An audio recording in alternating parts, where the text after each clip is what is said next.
Today on CityCast Denver, Mike Johnston is officially the mayor of Denver. And based on his inauguration party lineup, he's got a pretty good taste in music. But what will that mean for his administration? Plus, Mayor Hancock says goodbye in the most Mayor Hancock way, and Salt Lake City is trying to start a feud with us? Producer Paul Caroli joins me to discuss that beef and all the other local stories that mattered this week. Today is Tuesday, July 18th. I'm Bree Davies, and here's what Denver's talking about.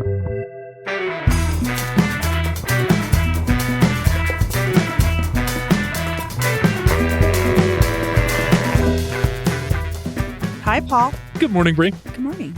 Hey, how are you? I'm good. Yeah, that's great. I'm lovely. I spent the weekend with my family, so so sweet. You did as well. Yes, my parents were in town. They're gone now. But we had a good time. We went out to Golden, the tubing in Golden. Oh. It's so beautiful. I had never been. What that like strip of Clear Creek, and then it's so built up, and there's so many like nice little ways to drop your tube in, and I can't wait to go back and actually do it. Okay. You I just might walk around. watch my husband do that, but I don't think I would do it myself. The water's still a little high. Yeah. I don't know why you wouldn't wear a helmet in there. Too many people were not. It was a little, yeah. Yeah, no Anyway. thanks. But beautiful. So it's Tuesday. It's Tuesday. And as usual, on Tuesdays, we kick off the show with a vibe check because Yes. this is Colorado. Vibes are literally the most important thing ever. So, Bree, what's the vibe? What's the vibe out in Denver right now? Man, I had again, spending time with my family was beautiful. But so my brother and his wife and my niece, Juniper, are moving back from Oakland. They grew up here, and it's time to come home and be with family. And Lovely. yeah. And so my brother was here for some job interviews. And then on the weekend, we were looking at some places for them to rent. And I have to tell you, Paul, I was really deflated. No. I mean, I haven't had to look for a place for a long time, right? I've been a homeowner for 5 years. 10 years before that, I lived in a communal home that my friend owned. So I was not in the rental market, experiencing it directly. And I will just say it was very deflating because every house, we're looking for a 2-bedroom somewhere on the west side of Denver near us so we can share babysitting duties and be close to each other. First of all, you go to look for a house and the people don't call you back. When they do, it's like, oh, there's an open house today. I've never heard of that. I have never For a either. rental. For a rental. So we go to an open house for a rental and the landlord's like, there's 20 other people applying just like today, just so you know. My God. And I was like, this is weird. So we brought the baby to sway someone, being like, don't you want to house this beautiful baby? This gorgeous, look at her piercing blue eyes. What if we don't get this What apartment? if Juniper doesn't have a place to live? No, and for real though, that's what I felt like we were doing a little bit because my brother could very well go on his own, check it out, fill out the application and leave. But I was like, let's bring the baby.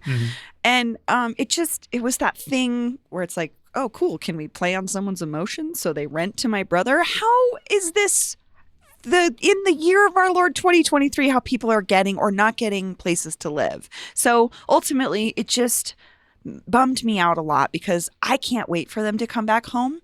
But a hard part of it is going to be, they're lucky. They could stay with any of us. There's places they could go. They've got a network here. Yeah. They're rooted. I can't imagine if you're coming here for the first time, or maybe you're moving here for a job, but finding a place to live is like the linchpin in the whole thing. And this is your experience. It breaks my heart. And so I don't know what that means for the future of Denver, but it felt very bleak to me. Yeah, I think that's hard. I mean, that's the exact thing that's got so many people leaving, right? It's too hard. Too expensive. It's too hard to find a place to live. It's not just that it's expensive. You're in a market competing with other people for a rental. So I don't know. Yeah. I want things to be better. Well, that housing story is a bit of a bummer, but I feel like other than that, the vibe in the city is kind of, there's some energy here. We got a new mayor being inaugurated. New day. People are hearing us on Tuesday, but on Monday, Mike Johnston was inaugurated as our first new mayor in 12 years. Which I think is a big deal. It's not just like an inauguration it's the 12-year thing to me. 3 terms of the same person means we have to go, regardless of how you feel about how the election went down, who your choice was. This is who we have, right? And there's a lot of optimism, I think, in the city. I feel it. Do you feel it, Oh, Paul? definitely. I sense optimism. I sense hope. I know a few people in my life who are just going down to the inauguration just because they're excited. Yeah. Just to see it, just to be a part of it. Like maybe we can have something new, something different. And I have high hopes for that. So, and Mike Johnson has so many big, ambitious plans, like his big plan for housing to build these 20 micro communities and homelessness in his first term. Like, I can't wait to see him try this. And we're at that point where he hasn't yet made any mistakes yet. Obviously he will. Right. We'll talk about those. But now it's just the good feelings. But what I would ask of folks is something that I've had to have a little come to Jesus with myself about, which is when you just said end homelessness in his first term, my little inside voice says, oh yeah, right. But then my bigger outside voice says, how do we support this person in doing that?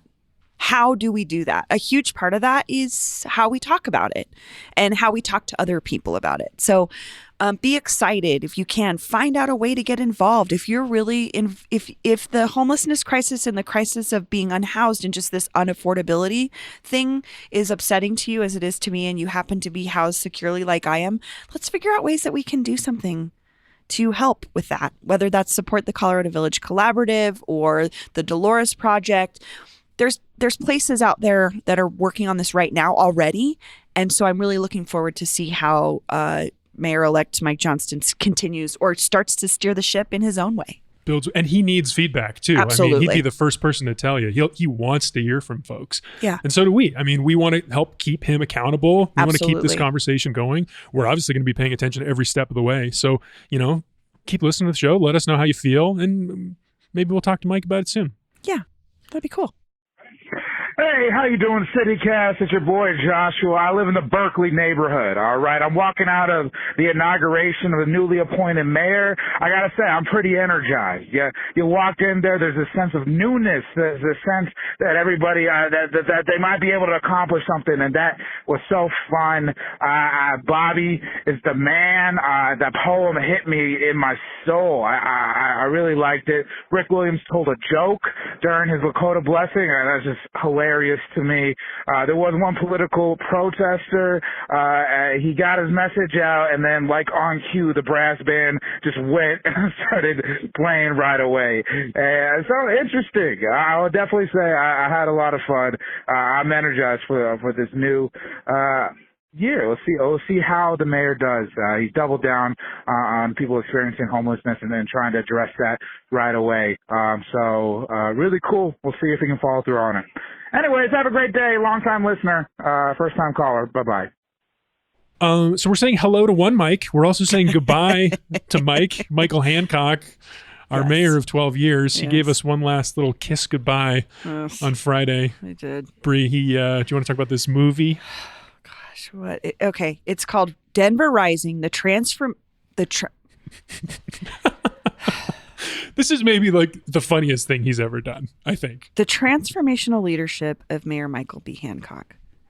I mean, props to someone making a movie about themselves and just out the gate naming it, I am the greatest person ever. But our friend, Kyle Clark at 9 News, love him or hate him, he's talking about things that everybody's talking about. I personally love Kyle's perspective, and I loved his perspective about this. So this movie was released through our own public access channel, Channel 8, our Denver specific. It's a city-owned channel, right? The mayor released this 94-minute documentary feature length about himself, and something interesting that Kyle pointed out. The city said it could not provide an estimate of the cost of this film because city employees produced, quote, much of this on their own time. The highly produced 94-minute documentary chronicles Hancock's entire life story and features community leaders and city employees praising Hancock. My struggle here, on your own time, you're going to work for the mayor on your own time. I don't think that was a choice. That doesn't feel like a choice to me.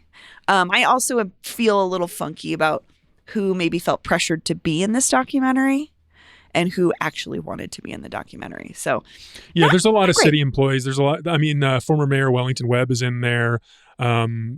sports analyst, radio host Vic Lombardi from Altitude Been is on in our there. show. Yeah.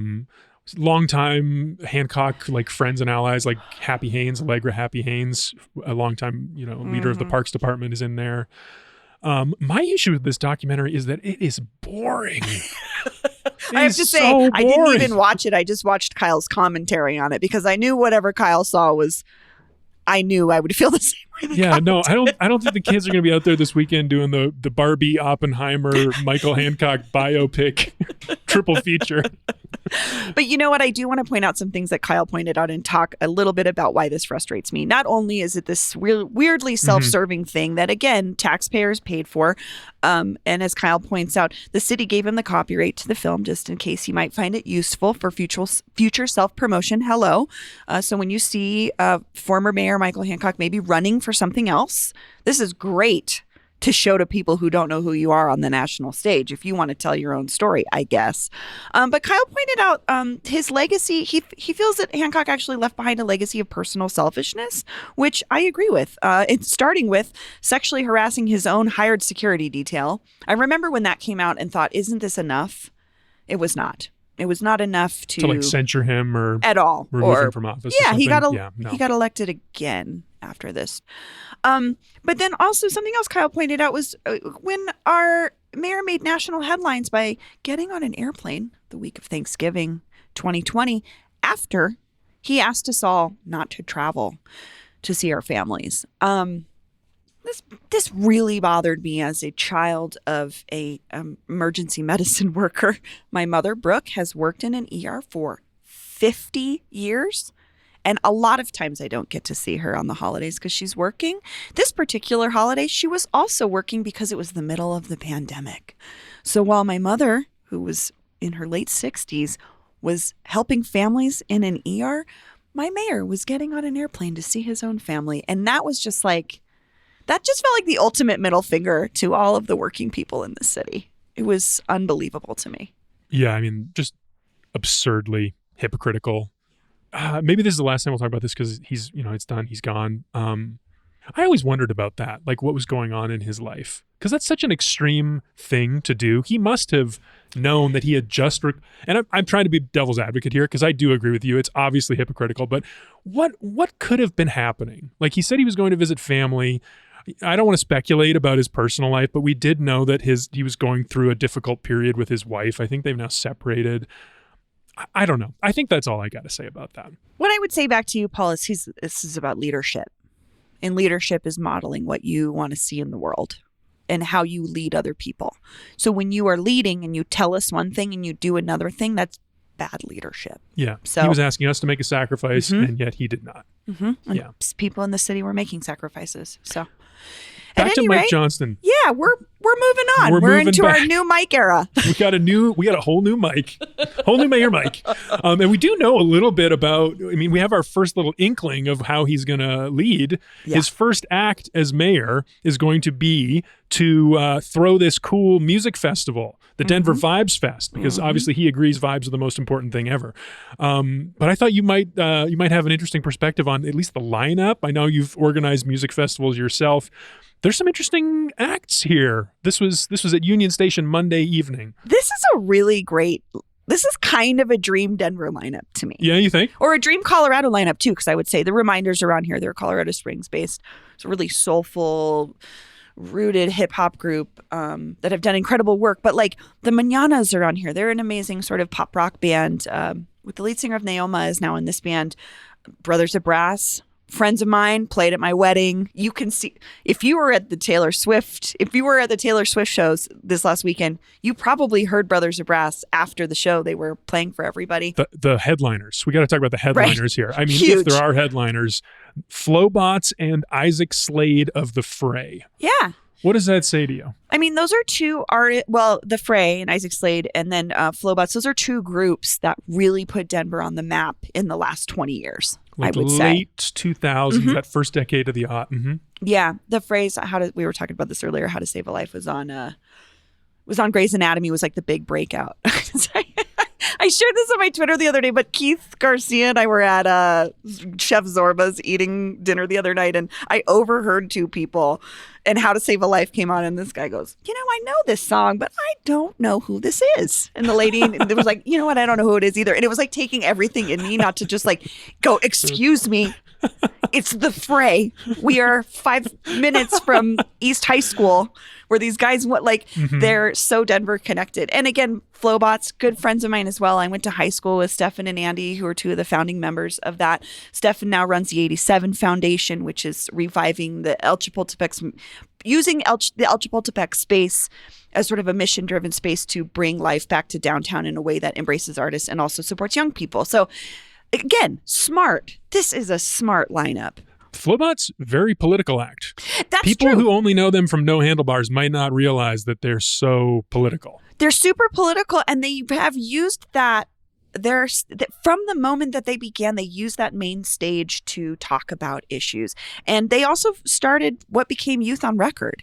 They're very, very involved, and it's very important to them that arts begins with young people here in Denver. So, but they're super political in a cool way. And I learn a lot every time I actually deeply listen to their music. So again, this Denver Vibes Fest, it's setting a good precedent to me. Mike Johnston and the people he's working with know how important the arts are here.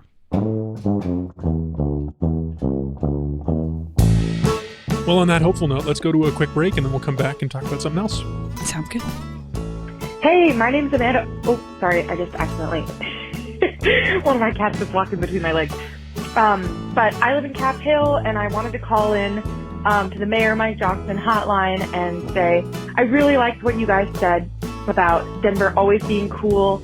I'm new. I moved in here 2 years ago, and I moved here to be outside, like Bree was saying.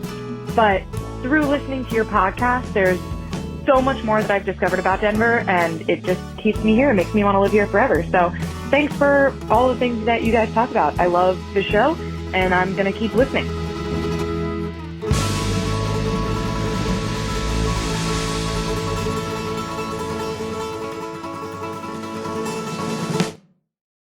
This episode is brought to you by the Colfax Avenue Business Improvement District. Independence Day is almost here. Nope, not the 4th of July. I'm talking about Colfax Ave's Independence Day, happening this weekend, July 21st through the 23rd. This event is free and is all about celebrating the local and independent businesses who make Colfax, Colfax. 30-plus businesses, including bars, restaurants, shops, and everything in between, are offering specials all weekend long. Just mention Independence Day to unlock them. It's the perfect way to choose your own adventure and maybe even discover a new favorite on Colfax. Businesses will be hosting events and pop-ups from local artists and performers. There's something for everyone. Take the kids to drag queen story time at French for Sugar, shop Big Ass Map's uniquely Denver prints at Doppio, or check out Flora House's garden party, just to name a few. The festivities kick off on Thursday, July 20th from 6 to 9 p.m. at the Colfax Indie Bash at Brews Off Fax. Celebrate Colfax with local food, drinks, music, and art. And guess what? We'll be there doing a live episode taping, so come hang out with us, CityCast Denver. It's free. For more info or to grab your tickets to the bash, visit colfaxav.com. Hey, it's Bree. Because you're listening to this show, I know you love and want to know all the ins and outs of what's going on in Denver. But that doesn't end here on the podcast. Our newsletter has so much more. The Hey Denver newsletter is full of recommendations, news tidbits, and local secrets meant to help you live your best Denver life. It's free and lands in your inbox every weekday morning at 6 a.m. From a rundown of the latest city council news to the best recommendations for how to spend your weekend, the Hey Denver newsletter will help you stay connected with the Mile High City. It may even be that push you need to go to that houseplant workshop you've been dying to check out, or that karaoke night, or that food festival. You get the picture. You can subscribe to Hey Denver by texting Denver to 66866. That's 66866.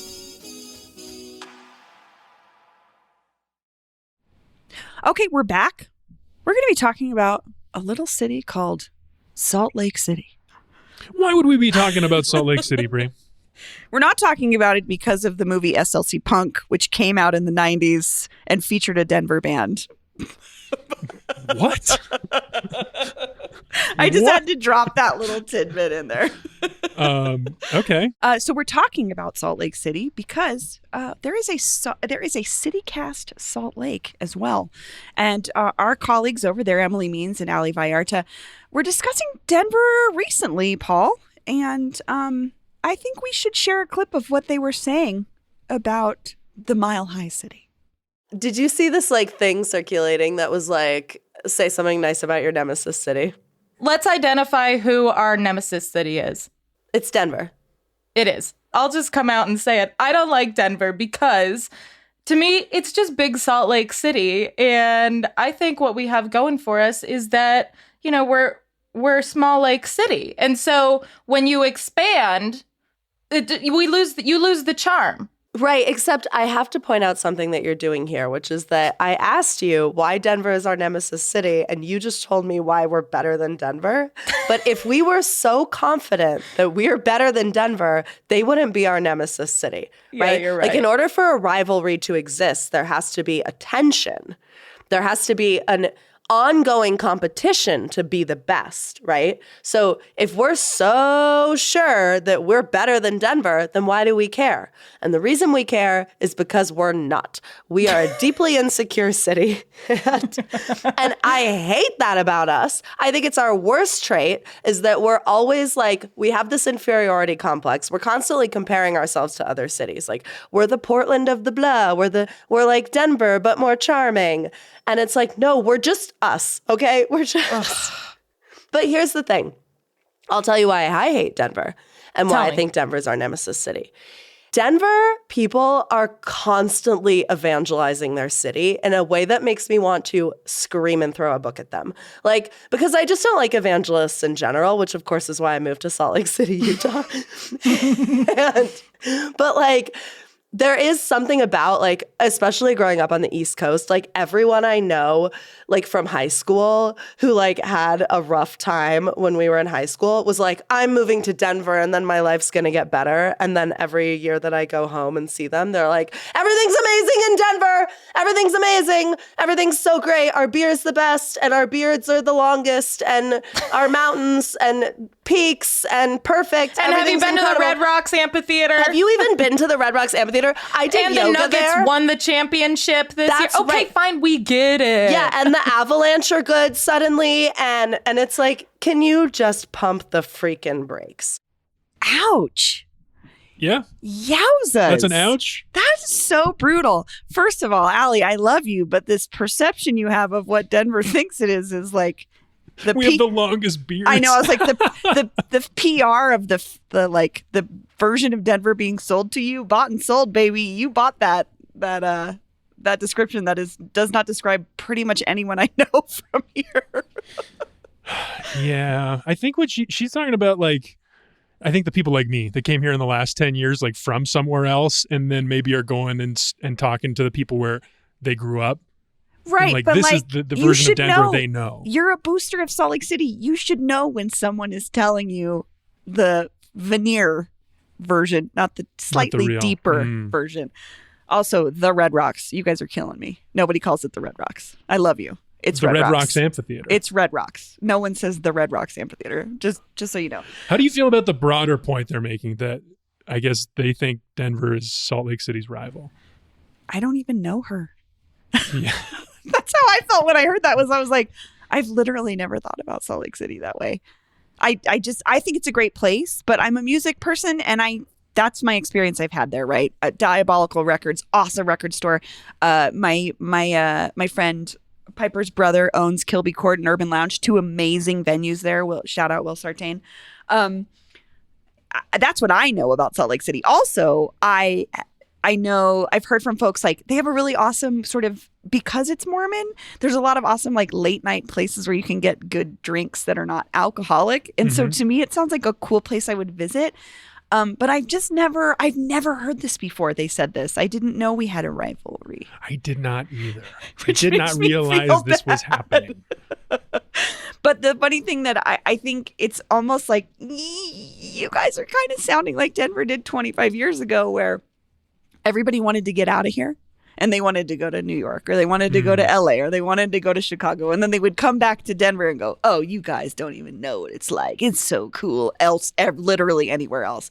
But wherever you are, if you're a smaller city like us or Salt Lake, at some point you become big enough where people start moving to you. And that's what happened to us in the last 25 years. Again, one of this boom and bust waves, but people now started to come to Denver. And so we are that place for them. And I mean, I hate to say that. I just have never thought of you guys. Have you ever heard anyone say, I'm leaving Denver for Salt Lake City? No. Me neither. No.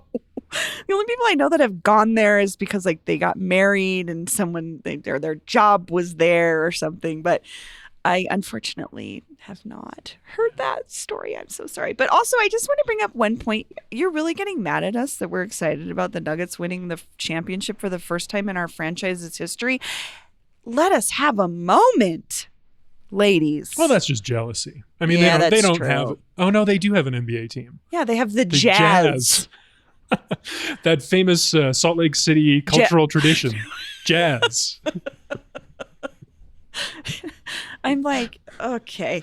But I do, I encourage you, Allie and Emily, to come here and let us show you the real Denver that you are clearly have never been introduced to, because we're pretty amazing. Yeah, we might have to talk this one out with them a little bit more. Yeah, but I'm sorry that you feel that way about us. I'm sorry we don't even know who you are. Salt Lake City. All right, well let's move on. Let's bring it back home. We're coming up here on the end of the show, and we always want to hear from you all, our brilliant and hilarious listeners, about the things you care about. So every Tuesday we share a comment or answer one of your questions that's come through on the CityCast Denver hotline. Bree, you and our producer Olivia talked to the person behind the hilarious Colfax Things Instagram account yesterday, and you made this meme. We had so much fun with Ashley. It was hilarious. Thank I loved you. it. And in fact, the meme has been up for a few hours as we're recording now, Monday. I think it might be going gangbusters. I think you were right, Paul. I think I made fun of you for using the term gangbusters in the script you left me. But what better word for what's happening right now with this meme? It's going friggin' Absolutely gangbusters. bananas. So I thought we might look at some comments for our listener response segment today. Yeah, so we got a lot of cool comments on this. So we did this Colfax starter pack where we created a meme that was like, your first time on Colfax, here are the kind of things you're going to encounter. And what really was cool that came out of it was a lot of the comments were like, that's cool. Here's my first Colfax experience. So first of all, thank you all. Goblin Banshee writes, grew up right off East Colfax, went to East High School, so plenty of time dodging traffic on Colfax. Been going to Pete's Kitchen since I was born. Heart Colfax forever. I So love nice. it.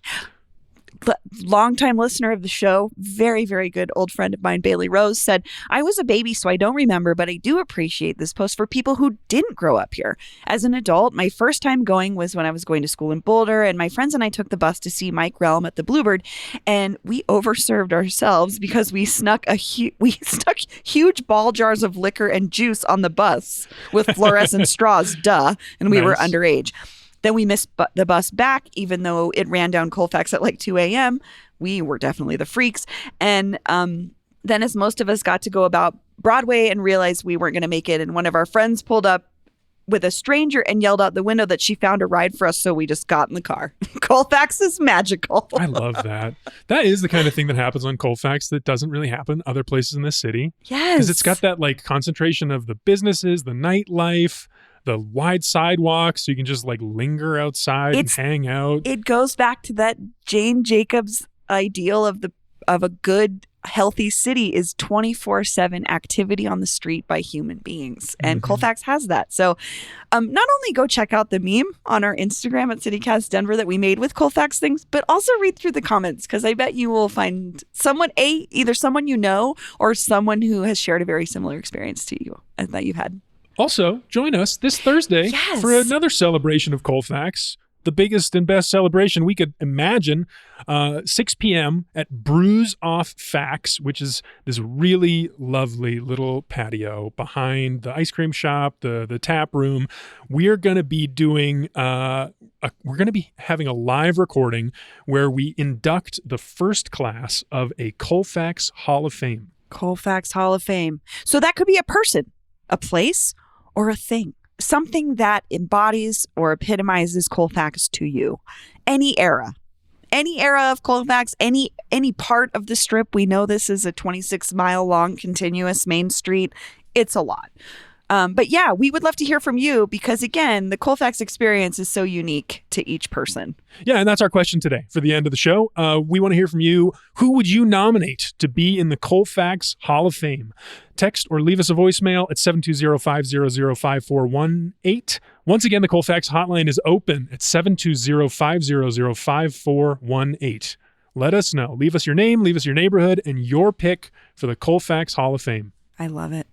Okay. I can't wait. We've already had so many interesting nominations. I can't wait to see what people come up with. Sorry, I got distracted by this comment from Korean Appalachian. I fell out of a shopping cart and busted my front tooth. Shout out to the nice folks at Scooter Liquors for giving me some ice and a napkin. Hey, shout out to Scooter Liquors is the name of my first cat. Scooter was named after that liquor store, which you could see from my apartment. Well, maybe Scooter Liquors should be in the Colfax Hall of Fame. For sure.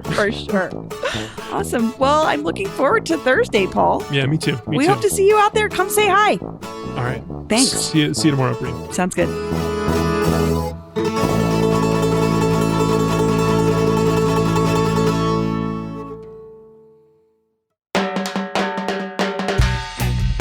That's all for today here on CityCast Denver. If you enjoyed this show, why not take a minute to tell Mayor Michael Hancock's film producer about us? Rate the show 5 stars wherever you get your podcasts and subscribe to our morning newsletter, Hey Denver, by texting Denver to 66866. We'll be back tomorrow morning with more news from around the city. Bye-bye.